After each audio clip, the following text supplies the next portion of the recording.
Hey everybody, welcome to the channel. Glad to have you here. Today we have another, well, not a quick battle actually. This is a battle I played on just the multiplayer, random multiplayer server.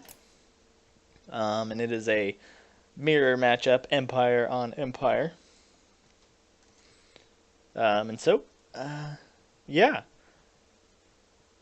So my main line here is 4 swordsmen interspersed with 2 halberdiers. I have a spearman on each flank, as well as 2 spearmen in the back. I have 2 handgunners here. I have a mortar. I have Knights of the Blazing Sun on each side, and I have 2 warrior priests here, and they have nothing on them except for the 80 gold leadership buff, so they'll be getting a +8 leadership from this guy, plus his Encourage aura, which will help keep my cheap, kind of crappy Empire infantry in the fight a little bit longer. I just have an Empire General here on a Griffin with a healing potion, and as his buddy, I have a Amber Wizard on his Jade Griffin, and he has Flock of Doom. And in this game, it very much heralds doom. So let's go over his army here. He's got 3 spearmen in the front, along with 2 swordsmen. Behind that, he has a line of 3 handgunners. And behind that, he has a backup line of 2 halberdiers and 2 swordsmen. Very similar build here from this guy. He just has Karl Franz on foot. I definitely think you should at least give him a horse. Just so he doesn't get knocked around by some of the other lords. He doesn't have really any mass when he's just by himself. So it'd be good to put him at least on a horse, and the horse doesn't cost that much, so you can kind of keep your build the same. He has a steam tank here, and so I'm definitely worried about this guy. I definitely want to keep my handgunners alive to late game so that they can kill this thing. And in the back he has 2 Reiksguard. Very cool unit. I really hope they kind of differentiate in some later patch the Knights of the Blazing Sun and the Reiksguard, because I think currently the Knights of the Blazing Sun are just better. So I'm going to be opening fire here on his swordsman with my mortar, and I'm going to be repositioning to line up with him. Let's take a look, see if any of these guys hit. Oh, big miss, big miss. Oh. Small, I guess, threw some people, but didn't do much damage. He's going to be here firing at my spearman. Definitely not a good shot, but maybe he's shooting at my Knights of the Blazing Sun, which is a good use of the steam tank. So I'm just going to start advancing here, because why not? It's unclear kind of who has the advantage so far. Just tossing them around, not really doing any damage yet. But I am going to bring my Amber Wizard up here and drop an upgraded Flock of Doom. Just try and make this infantry less cost effective. I tried to put it on the ground so these handgunners would get it too, but I accidentally put it on the front line. So you're going to see, along with the mortars here, we're doing a considerable amount of damage. So I'm going to stop here, now seeing that I kind of have the advantage with my Amber Wizard for skirmishing, and I'm going to pull my 2 handgunners up and around. And I know I'm going to lose this fight here with the handgunners, and I know I need my handgunners here for late game versus the steam tank. Here you can see good shots. Potentially paying for itself, who knows. With a mortar, it's really hit or miss. So I'm going to bring my Amber Wizard here in to try and make some more Flock of Doom here, and just to try and get him to move or fire at my Amber Wizard before firing at my handgunners, because they're really important to my kind of late game battle. And you can see here doing considerable damage to my Amber Wizard. But I'm able to get some free volleys here from my handgunners, which is good. I am a little boxed up here, but I wasn't able to spread out here because I was behind my own line. So here, taking considerable damage. I'm going to fake a charge here with my Knights of the Blazing Sun. Just trying to give my handgunners as much advantage as possible. And here I realize that I am losing now, and so I'm going to advance my troops. Good shot there, great shot there, wow. Another Flock of Doom. And now I've kind of used all of this, so I'm going to charge him in.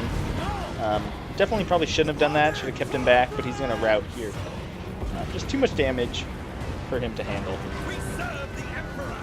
And so I'm going to start this mainline engagement, but you can see just how devastating the skirmish phase here was. Really swung the battle here in my favor, especially with my Sigmarite War Priests here to back up my troops and help in the melee. They're going to do fine against lightly armored opponents, less so against heavily armored opponents. But great choice here, moving, turning your handgunners, shooting at these halberdiers. They don't have shields, and they're kind of... We don't really have any high-tier infantry on the field, so these are the highest-tier infantry on the field. So he definitely wants to get rid of them. I'm unsure of where I want my general right now, so he's just kind of hanging out in the air. And I'm going to be slowly moving up my handgunners and my reserve spearmen.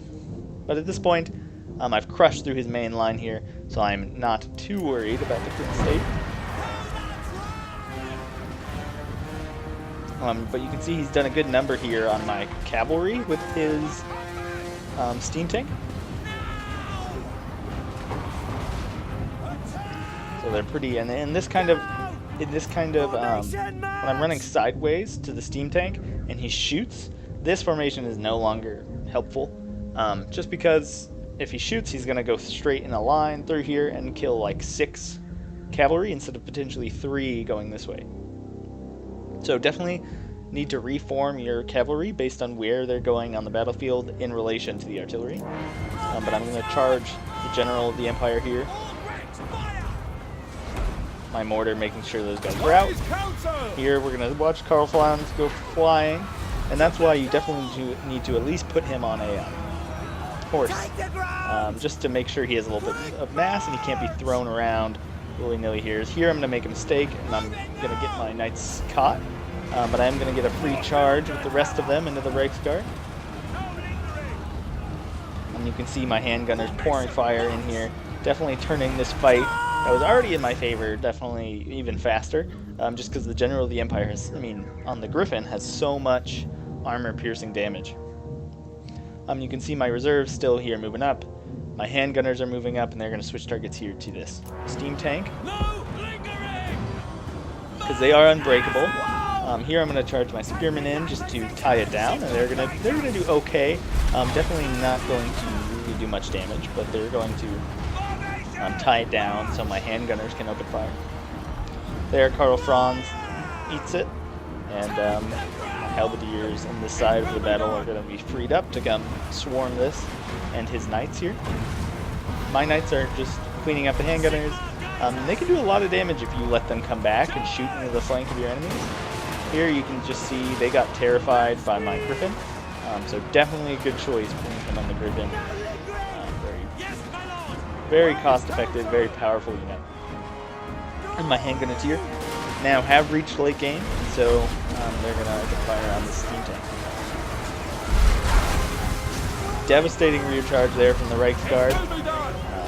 Breaks one of my spearmen and almost breaks the other, but with their general nearby, they're not going to rout too fast.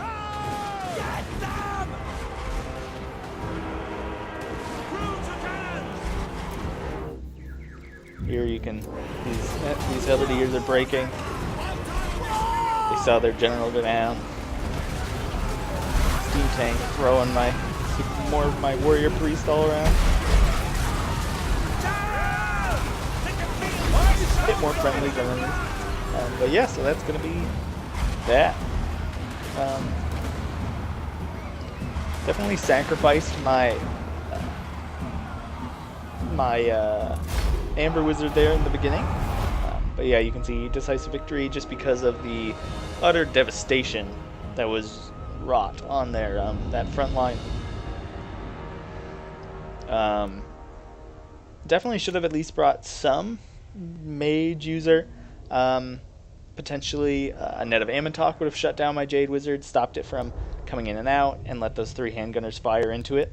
And so that would have gotten rid of the threat relatively quickly. You saw how much damage they were doing to it just in the little window of time they got, really just the one volley.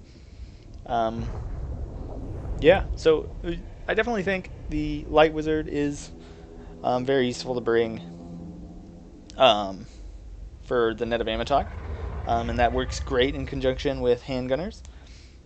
The other one is the Amber Wizard. Very great unit. Just the Lore of Beasts is really good. You can summon Manticores, you can do Flock of Doom, you can add armor to your troops within Wissen's wild form. The Jade Wizard. I thought about bringing the Jade Wizard just so I could heal up my General of the Empire and my Amber Wizard on the Griffin. And so if you have a Jade Wizard with a Pegasus, they can fly around kind of as a death squad, and the Jade Wizard can heal them up really with no issue. And the Fire Wizard, definitely good to bring against the Vampire Counts and certain armies where you're expecting potentially a lot of armor or a lot of regeneration, like Crypt Horrors or Chaos Spawn, I guess. And Morgur has regeneration. So definitely a lot of options here with the Empire, and that's kind of what makes them a powerhouse faction. In this recent patch, I've had a hard time with the Empire, kind of beating other groups, like the Dwarves and others like that. I don't know why, but I just haven't had the most luck with them. I think I just need to practice a little bit more, and that's why I was hopping on to the multiplayer server to kind of just experiment with the Empire. So let's take a look at these kills. 0 kills on the Amber Wizard. That's a lie. Good kills here, I guess, on one of the Warrior Priests. General Empire did its job, took out Karl Franz. 104 kills here in the Swordsman. 70, so definitely good kills around here. Did not really get to use my Knights of the Blazing Sun, but they did help mop up the handgunners in the background. Maybe paid for itself. I'm very hesitant about artillery, but I like to have at least something, just to, if they bring artillery, I don't want to have to completely just rush them. I get a little flustered when I do that. But decent kills here in the handgunners, and definitely did a lot of damage to the steam tank. Yeah, you can see this main line here wasn't able to really do much because they got just completely annihilated by Flock of Doom. But this back line did okay, but they were severely outnumbered. Chevrons here, I'm not sure if that's the best idea, chevrons. The Empire infantry isn't very good, and so you definitely have to go for numbers rather than quality here. And so maybe if you had taken all these off, you could have afforded an extra spearman or something to fill in the gaps when your main line started to dissolve. But yeah, good kills here on the steam tank. Definitely did a lot of damage to these high cost units, the Knights of the Blazing Sun. Yeah, I just had so many troops, it was hard for him to find a way past with the Reiksguard. I had those spearmen on the flanks, and there just wasn't enough troops here to support a Reiksguard attack. But it definitely stopped my Knights of the Blazing Sun from flanking around. And so really our cavalry kind of didn't really do much the entire battle, either of us. But anyways, good game to my opponent, and that's that.